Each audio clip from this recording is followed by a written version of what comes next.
Bonjour, chers apprenants, bonjour, chers élèves. Alors, je suis M. Zouan Soumana, professeur d'histoire-géographie.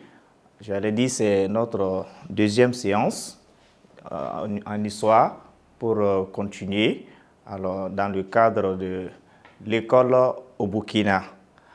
Alors, la dernière fois en histoire, nous avons abordé la première leçon du chapitre numéro 1.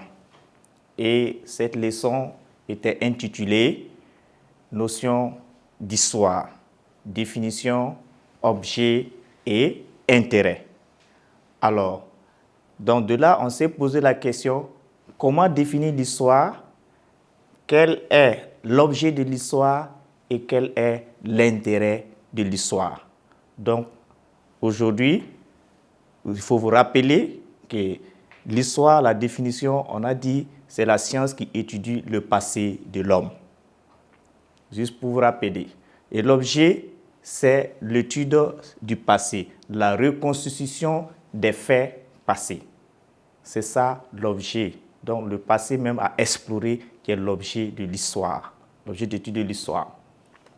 En ce qui concerne l'utilité, c'est vous poser la question, à quoi sert même l'histoire? L'histoire sert à quoi?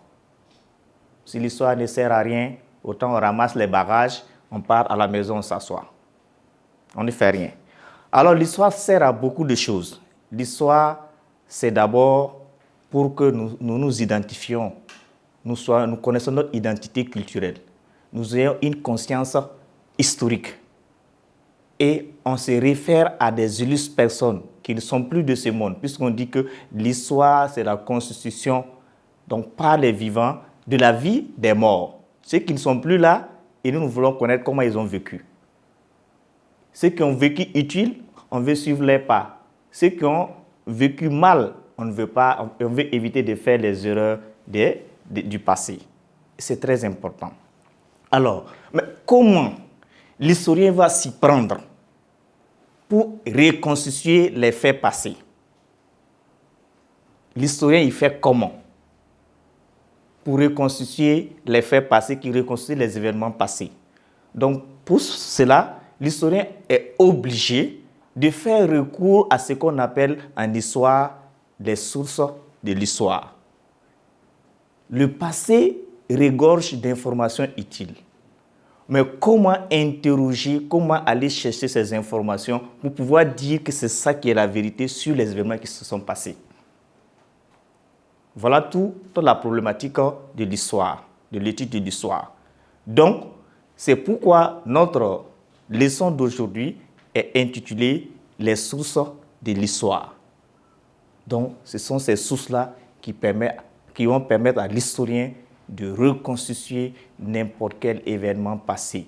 Donc, la leçon numéro 2.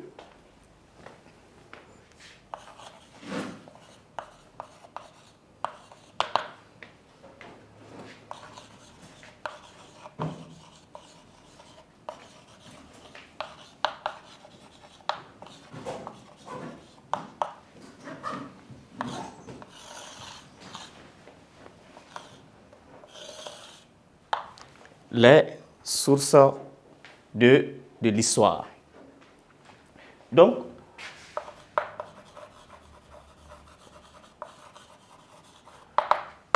en introduction, on va rappeler que l'histoire, c'est la science de la reconstitution des événements passés. Pour être sûr qu'on ne va pas dire du faux sur les événements passés, on ne va pas raconter n'importe quoi. Non seulement on a vu la démarche que l'historien doit suivre, mais cette démarche, c'est pour aller fouiller. Donc, dans ce qu'on appelle les sources. Donc, pour établir la vérité des faits, l'historien a recours à ce qu'on appelle les sources. Donc, ce sont les sources de l'histoire. C'est eux qui donnent les informations, les renseignements à l'historien. C'est ça l'objet de notre présent cours. Alors, les objectifs à atteindre ici, que nous recherchons, c'est que l'élève, le premier objectif, l'élève doit être capable de définir ce que c'est qu'une source de l'histoire et de connaître les différents types de sources de l'histoire. Donc, premier objectif. Deuxième objectif, c'est de savoir effectivement définir aussi chaque source de l'histoire, les principales, en tout cas les grandes sources de l'histoire. L'élève doit quand même les connaître et de savoir les définir. Et pour terminer, nous allons présenter quelques problèmes liés à chaque source. Donc voici les 3 points que nous allons aborder donc, dans ce présent cours que je vous invite à suivre très attentivement pour comprendre comment l'historien doit s'y prendre pour aller interroger ce qu'on appelle les sources et trouver des informations très importantes, des informations utiles, qui soient des informations fiables pour établir la vérité. Parce que l'historien cherche la vérité. Comme on a dit, histoire veut dire enquête. Un historien, c'est un enquêteur. Il recherche la vérité. Donc, pour enquêter, il faut aller vers des sources où il y a l'information. Donc, c'est pourquoi, donc, en premier point, nous allons commencer par la définition et les types de sources. 1.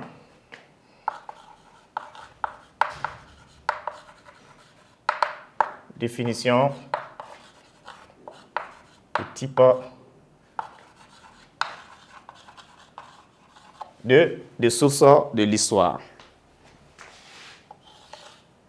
Définition et type de sources de l'histoire. Naturellement, en petit 1, nous allons voir la définition. À votre avis, qu'est-ce qu'une source? Même si on vous demande tout simplement dans la vie, quelle est votre source? Quelle est votre source? Ça veut dire où est-ce que vous avez eu l'information. Quand vous venez raconter des choses, on dit, bon, toi, tu racontes du n'importe quoi, quelle est ta source? Ça veut dire où est-ce que tu as eu l'information? La source là, c'est ce à partir de quoi on a des éléments qui nous informent, qui nous renseignent sur quelque chose de façon générale. Donc, en histoire, comme l'objet c'est le passé, ce sont ces éléments-là qu'on appelle des documents, des traces ou encore des témoignages qui donnent des informations, des renseignements sur le passé de l'homme, sur les événements passés, sur des civilisations passées. Et permet par la même occasion à l'historien de pouvoir reconstituer la vérité sur un fait passé. Donc, voici la définition de la source. La source, c'est là où on peut puiser l'information. Et surtout, on parle de source fiable. Parce que ça nous donne une information qui est, en tout cas, qui semble authentique, qui semble proche de la vérité, si ce n'est pas la vérité. OK? Donc, sur ce point, on ne peut pas tergiverser. Nous allons dire tout simplement qu'il faut entendre par source de l'histoire donc l'ensemble des éléments qui fournissent des informations, des renseignements fiables pour constituer le passé. Donc, la source, ensemble d'éléments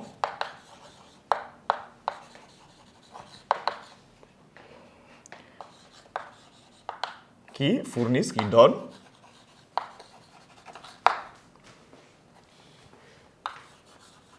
des informations et des renseignements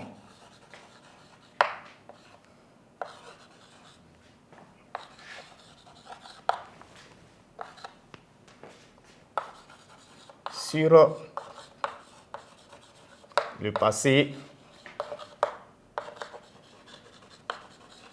de l'homme. Donc, voici ce que nous retenons comme définition donc, de la source de l'histoire. Les sources sont des ensembles d'éléments, des éléments qui fournissent des informations, des renseignements sur le passé. Donc, qui permet en même temps à l'historien de pouvoir reconstituer les faits passés. Donc, c'est important parce que ça permet à l'historien de reconstituer les faits passés, surtout d'établir la vérité sur les faits, parce que les faits qui sont passés, généralement, l'historien n'était pas là. Tu n'étais pas là, tu n'étais pas au courant de quelque chose. Comment tu peux en parler si tu n'es pas allé vers les sources?